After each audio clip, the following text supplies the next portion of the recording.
प्यारे बच्चों, जेसीईआरटी द्वारा इंग्लिश कोर का मॉडल क्वेश्चन सेट 4 का आंसर आप लोगों को इस वीडियो के माध्यम से बताऊंगा। मेरा तो इंग्लिश कमज़ोर है, लेकिन आप लोगों के रिक्वेस्ट पर मैंने ये वीडियो बनाया है और उसके क्वेश्चन आंसर को आपको इंग्लिश में ही मिलेंगे। मैं आपको इसका हिंदी में बताते जाऊंगा। तो चलिए शुरू करते हैं। अपने चैनल इकोनॉमिक्स प्लस पर नए हैं तो चैनल को सब्सक्राइब कर लें और घंटी के आइकन को ज़रूर दबा लें। तो यहाँ पर आपको ये देख रहे हैं, ये कहानी आपको पढ़ना है और उससे जुड़े सवाल के आंसर देना है। तो पहला क्वेश्चन कहता है गौतम बुद्ध कौन थे? तो गौतम बुद्ध दुनिया के सबसे महान धार्मिक शिक्षकों में से एक थे। उन्होंने उत्तरी भारत में सिद्धार्थ गौतम नामक राजकुमार के रूप में जीवन की शुरुआत की। उसके पिता कपिलवस्तु के राजा थे। 12 साल की उम्र में उन्हें हिंदू पवित्र ग्रंथों में स्कूली शिक्षा के लिए भेज दिया गया था और 4 साल बाद वह यशोधरा नामक राजकुमारी से शादी करने के लिए घर लौट आए। दूसरा क्वेश्चन का आंसर है उनका राहुल क्वेश्चन है वह बुद्ध कैसे बने? तो उनका राहुल नाम का एक बेटा था और वे 10 साल तक रॉयल्टी के रूप में रहते थे। तीसरा का आंसर होगा वह 7 साल तक भटकते रहे और संतों, विद्वानों और धार्मिक शिक्षकों से मिले और अंत में एक अंजीर के पेड़ के नीचे बैठ गए, जहां उनको तब तक रहने की कसम खाई जब तक कि वह उत्तेजित नहीं हो जाते। चौथा का आंसर होगा 7 दिनों के बाद प्रबुद्ध उन्होंने पेड़ का नाम बदल दिया बुद्धि का पेड़ और सिखाने और अपनी नई समझ साझा करने के लिए शुरू कर दिया। उस समय उन्हें बुद्ध जागृत या प्रबुद्ध के रूप में जाना जाने लगा। पांचवा का आंसर होगा जिसने तीर निकाला है और रचेता हो गया है उसे मन की शांति प्राप्त होगी। जिसने सभी दुखों को पार कर लिया है वह दुख से मुक्त हो जाएगा और धन्य होगा। छठा क्वेश्चन का आंसर होगा उन्होंने एक राजकुमारी यशोधरा से शादी की। सातवां क्वेश्चन में 2 भाग है, ए और बी। तो ए कहता है उच्च आध्यात्मिक ज्ञान की स्थिति पैरा 1 में तो प्रबुद्ध और मरने के लिए बाद नाश्वर हो जाएगा। फिर आपका बी सेक्शन में आते हैं, एक नोटिस लिखना है। आप दीपक कुमार, सचिव इतिहास सोसाइटी DAV देहरादून हैं। पूरी की यात्रा के लिए नाम आमंत्रित करने वाले स्कूल नोटिस बोर्ड के लिए नोटिस लिखना है। तो लिखना है DAV देहरादून, सूचना तारीख देना है। पूरी की यात्रा यह छात्रों को सूचित करने के लिए हमारा स्कूल कक्षा 3 से 12वें के छात्रों के लिए पूरी की यात्रा का आयोजन करने जा रहा है। इसलिए इच्छुक छात्रों को अपने संबंधित कक्षा शिक्षक को अपना नाम देना चाहिए। अधिक जानकारी के लिए संपर्क करें। अपना नाम लिख देना है।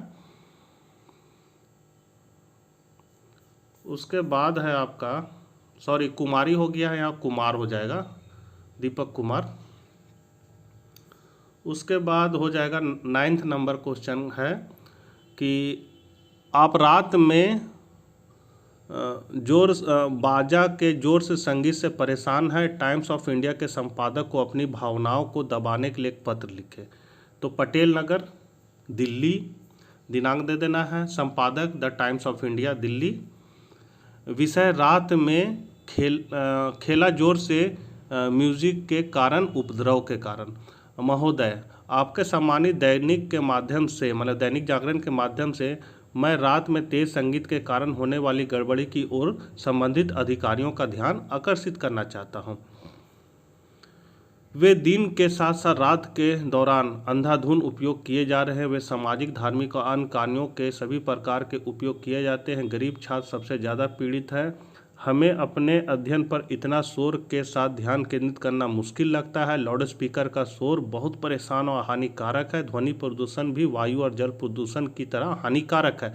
इसलिए आपसे ईमानदारी पूर्वक अनुरोध करता हूं कि लाउड स्पीकर बजाना बंद करें। मुझे आशा है कि आप इस पर ध्यान दीजिएगा और इस समस्या को हल करने पर ध्यान दीजिएगा। आपका ईमानदारी से आपका नाम होगा लिख दीजिएगा। उसके बाद हम लोग 10वां नंबर क्वेश्चन में बढ़ते हैं। 10वां नंबर क्वेश्चन है आग दुर्घटना है क्या है, आग की दुर्घटना हो गई है, आप देखे हैं और एक रिपोर्ट लिखना है। तो इसके लिए लिखना है स्टाफ संवाददाता, कल शाम भीड़ भाड़ वाले चौक बाजार में भीषण आग लग गई है। इसने लगभग पूरे ब्लॉक को घेर लिया है और 15 से अधिक दुकानें पूरी तरह से राख हुई है। हालांकि किसी गंभीर लापरवाही की सूचना नहीं मिली है, लेकिन कुछ दुकानदारों को भारी सामग्री नुकसान का सामना करना पड़ा। हालांकि आग लगने के कारणों का पता नहीं चल पाया, लेकिन इसका कारण शॉर्ट सर्किट हो सकता है। आग पूरी तरह से काबू पाने में दमकल की 6 गाड़ियों को करीब 7-8 घंटे का समय लगा। चौक का पूरा भीड़ भाड़ वाला क्षेत्र 1 घंटे घुटते धुएं में घिरा हुआ था। मामला असहनीय था, इसलिए आग स्तर पर पहुंचकर जांच के आदेश दीजिए। अब हम लोग सेक्शन सी में जाते हैं। सेक्शन सी का आंसर है सुंदरता की सबसे छोटी और बड़ी चीज़ें खुशी का आनंद ले रही है। ये बनते हैं सूरज, चंद्रमा, पेड़, पुराने और नए, डेफोल्टी फूल, स्पष्ट पानी के साथ छोटी धाराएं, फूलों के टूटने और खिलने वाली कस्तूरी गुलाबी चीज़ें हैं। 12 का आंसर है जिन पुरुषों ने सड़क के किनारे खड़े किए गए तो उन्होंने कुछ ग्राहकों के आने के लिए ईमानदारी से और दयनीय रूप से विनती की ताकि ग्रामीण इलाकों से गुजरने वाले लोगों वहां से रुक जाए ताकि वे उनसे पैसे कमा सके। वे चाहते हैं कि शहर उनसे कुछ न कुछ ले। इसी उद्देश्य से उन्होंने सड़क किनारे स्टैंड स्थापित किया था, लेकिन वे ग्राहकों को आकर्षित करने में विफल रहे। 13 का आंसर है राजेंद्र प्रसाद के सेवक गांधी को अछूत के लिए ले गए। उन दिनों अछूतों को मतलब दुर्व्यवहार समझा जाता था और कुएं से पानी निकालने की उन्हें अनुमति नहीं थी, इसलिए उन्होंने गांधी को कुएं से पानी निकालने की अनुमति नहीं दी ताकि उनकी बाल्टी से कुछ बूंदें पूरे स्रोत को प्रदूषित ना कर दे।